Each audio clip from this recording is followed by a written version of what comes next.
Are in medical trouble, though. Miami Herald reports tonight that Miami Heat star forward Chris Bosh in the hospital being tested for a possible blood clot on his lung.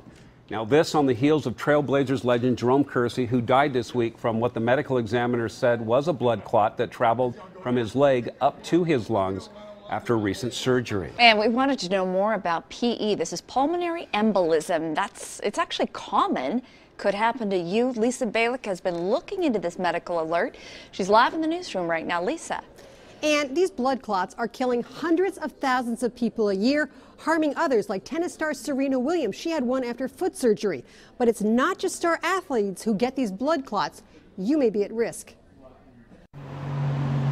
Had a pulmonary embolism in 2009. I was hit by a pickup truck while I was riding my bicycle. It smashed my legs. Jeff Connor is lucky he's alive, not just surviving the hit and run, but also a pulmonary embolism after surgery. He started feeling symptoms a few days after he got home from the hospital. Got extremely sick at home, a high temperature, trouble breathing, just intense pain, and went back to the hospital. And it was a pulmonary embolism. It's a blood clot that blocks blood flow through an artery in your lung.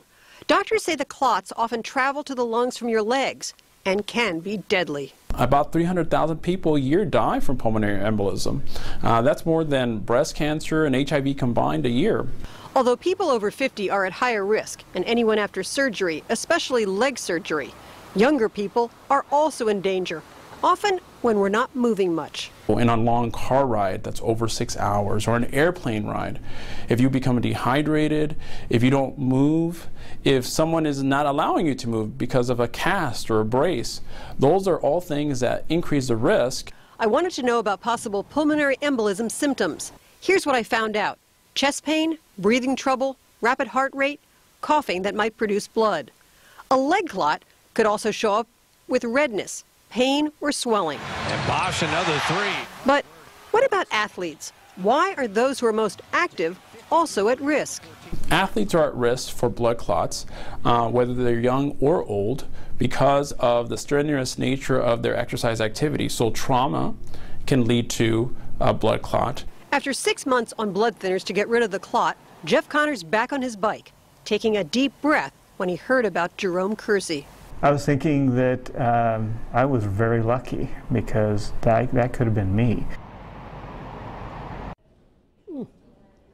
Now, doctor's advice: get up and move around at least once an hour if you're sitting down. So if you're on the couch, get up right now and move around. That means also on long car rides as well. If you can't get up, flex your legs, get the blood flowing. Also, drink lots of water, not just in the summertime, but all day to keep the blood thin. And if you think something's not quite right, get it checked out. That's what Chris Bosh did. It could save your life.